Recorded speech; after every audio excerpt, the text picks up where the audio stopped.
Hey guys, I'm here with HobbiesofaMan once again, and today we're going to be doing another Justice League versus Godzilla versus Kong review. We're going to be looking at issue number 3 here.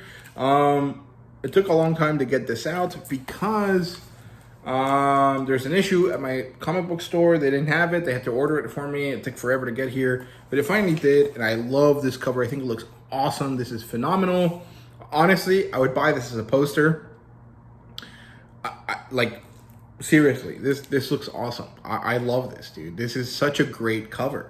So I'm very happy that that I ended up having to buy this later because this seems to be the second printing cover, and it's phenomenal. So yeah, in terms of the art team or the team in general, it doesn't seem like there's any changes. Buccellato is still the writer. Duce and Guerrero are the artist, inker, color team.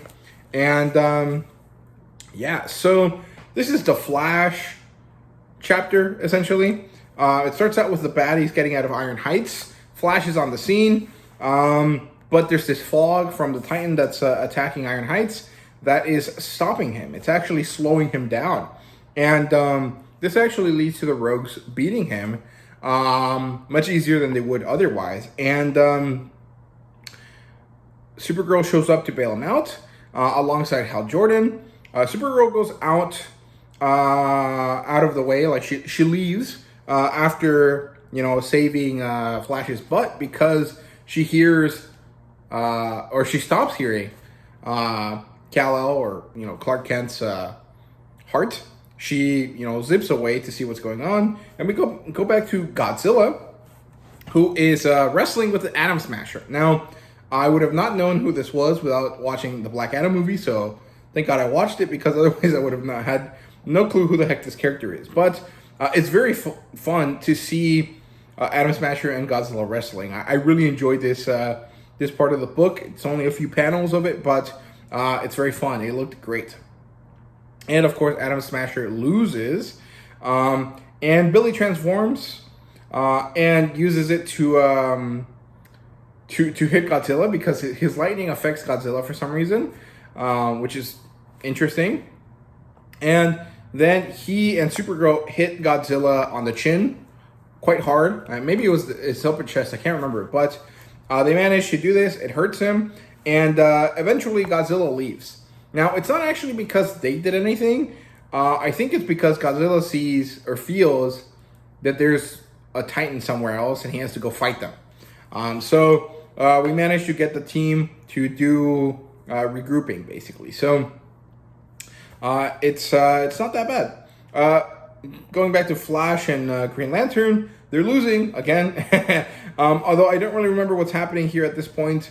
I think they're having a tough time with the Titan that they have left over, but they're not doing too great. Moving on to Themyscira, they're not off too bad, actually. My favorite Titan from the Legendary movies is Themyscira.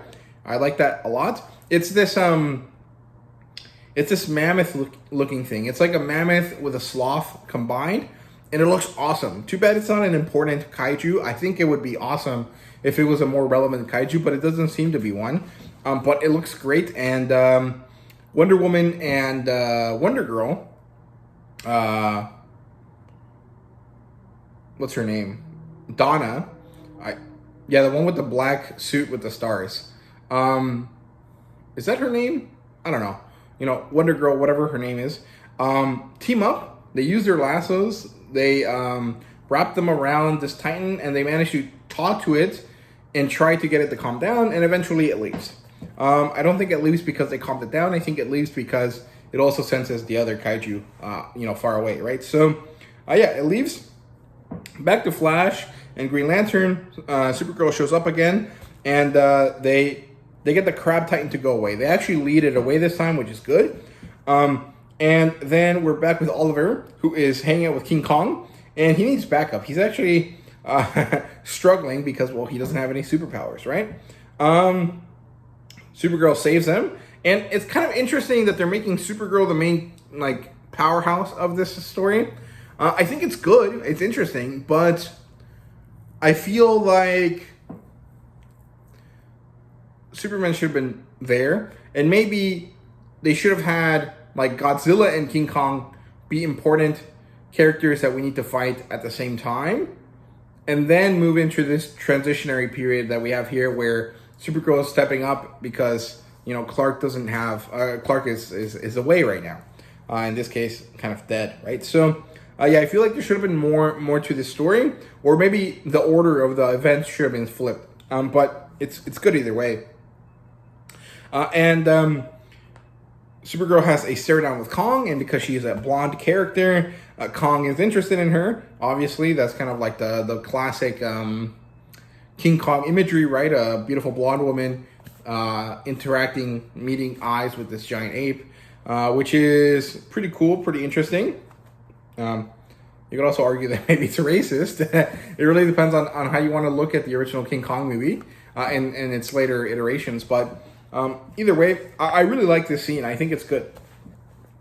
Then Batman is actually pretty mad at everyone kind of admitting that Superman is dead. Like he's upset at the fact that everyone seems to be taking it in stride and not being that upset about it, which is interesting. It's nice to see Batman have some emotions and a pretty serious like reaction to this. Like I don't think that he usually would, and I think that that's good. I like it.